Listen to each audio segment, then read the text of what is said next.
Barely a few hours after President William Samoei Ruto accused America of trying to sabotage his government, the US Embassy has issued another travel advisory. And this is because the Gen Zs have said tomorrow they are back on the streets and they are saying they want to force William Ruto to listen to them. William Ruto is in a corner, ladies and gentlemen. Now, William Ruto had earlier said that the USA, through the Ford Foundation, is sponsoring the Gen Zs to topple his government. And he said that there's a lot of money circulating. And he said that sooner than soonest, they will ask these NGOs to leave the country. But the embassy is issuing travel advisory. They're saying US Embassy issues another travel advisory ahead of planned protests. The United States Embassy on Monday issued a travel advisory and alert to its citizens in Kenya over planned demonstrations on Tuesday and Thursday. In the alert, the embassy warned of demonstrations in the Nairobi CBD and other major cities. And the US Embassy is telling its citizens that they need to be aware of police checkpoints, and they're saying that they need to close their doors and roll their windows, basically close their vehicles so that they don't fall in any trap of getting accidents. They need to keep updating their families and friends of where they are, and they need to review their security measures. And if they have any problems, they should call the embassy through a number that was given there. You all know that William Ruto does not take this kindly, because what William Ruto has done is that according to him, he feels he has succumbed to almost everything that the Gen Z had demanded. You all know by now that Inspector General was forced to resign. You know that the cabinet was dissolved, and you know that the Finance Bill 2024 has been suspended. Someone was asking me, Parliament is back on session, but are they doing anything about the Finance Bill, or have they done anything? So according to William Ruto feels that everything is safe. And so by giving travel advisory, the US Embassy, or the United States of America, is trying to give this demonstration prominence. And this is something that William Ruto would not want. William Ruto had wanted to trivialize this thing as if everything is now okay, as if everything is back to normalcy, because I heard him saying that there are people who have been sponsoring these demonstrations and they will deal with them, including the deaths that occurred and the bodies that were in quarry. But then the Gen Zs have got a different thought. Gen Zs have been asking William Ruto to explain who killed most of them, including the Danzel, the JQuat student who occupied parliament.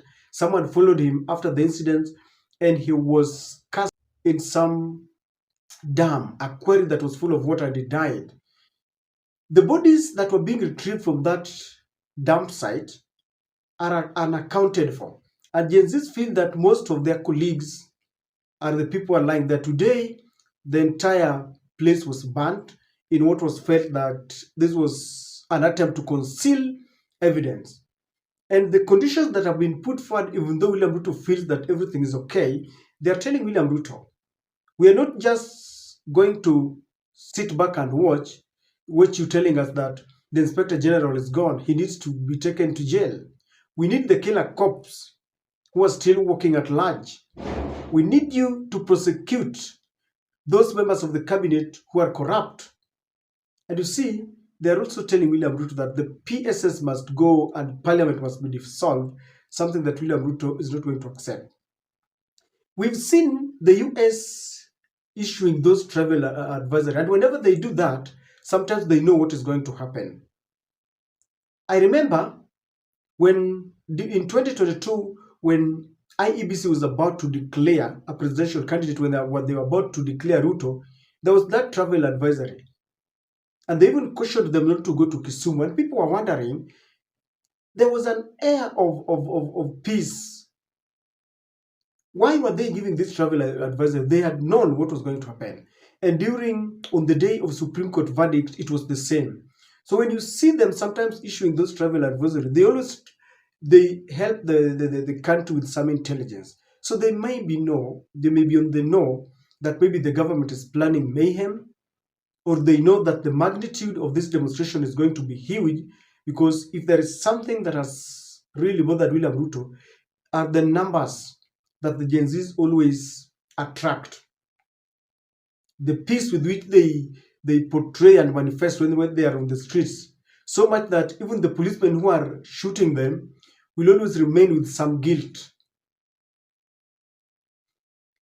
William Ruto and US, I don't think they're reading from the same page, because I don't understand why the US must issue travel advisory at a time when their good friend is telling them that everything is okay.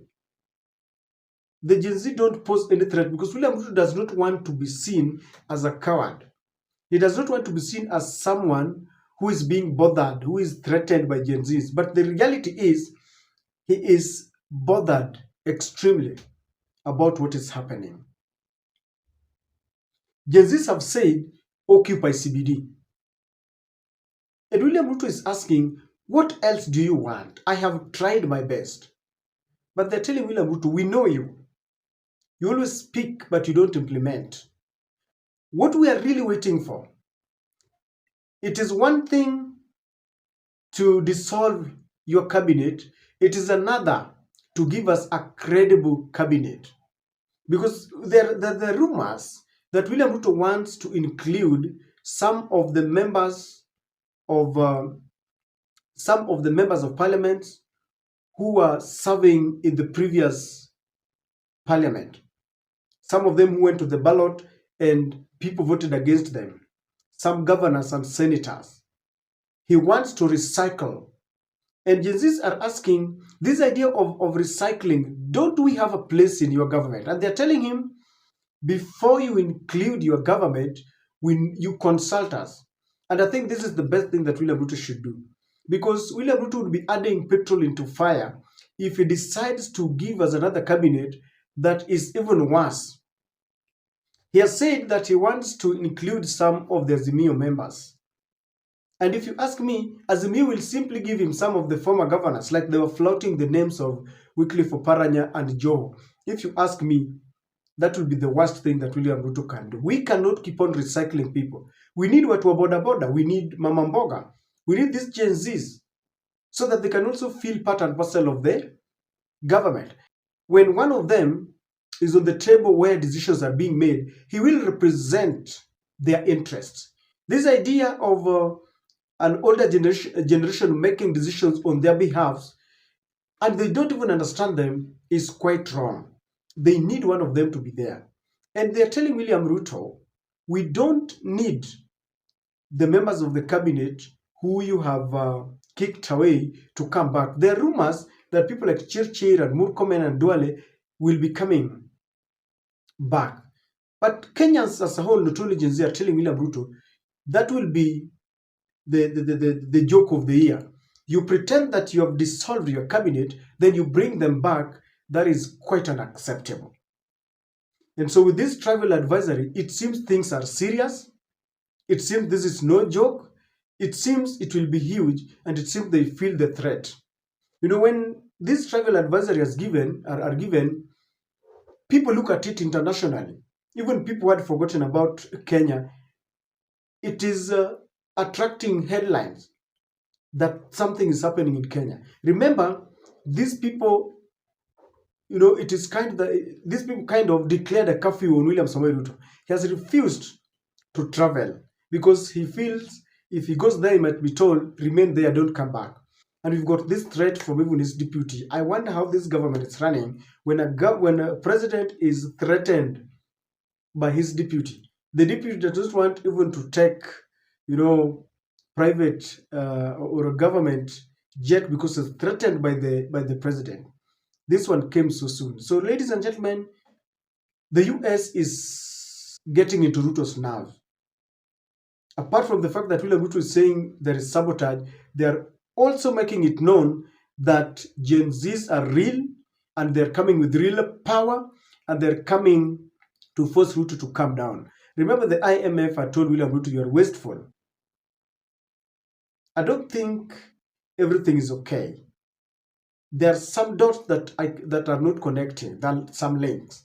And sooner than soonest we will know. Because if Gen Zs stand firm and say, Hakuna GMO, there is no GMO, there's no LGBTQ, there are no more loans, William Ruto will become very insignificant in the face of the USA, and they will ditch him because he's there to champion their cause. If this cannot happen, then the difference between Ruto and you will not be there. The US will be looking at him as any other person. Right now, they keep on heaping praises on him because he has become their puppet. If he so decides today, for example, he says, I have made a U-turn, I don't want to this, I want to work with my people, you will see them. They will start saying that William Ruto is corrupt and all that. They will start saying it. They've never accepted it. So, ladies and gentlemen, let's see what happens tomorrow.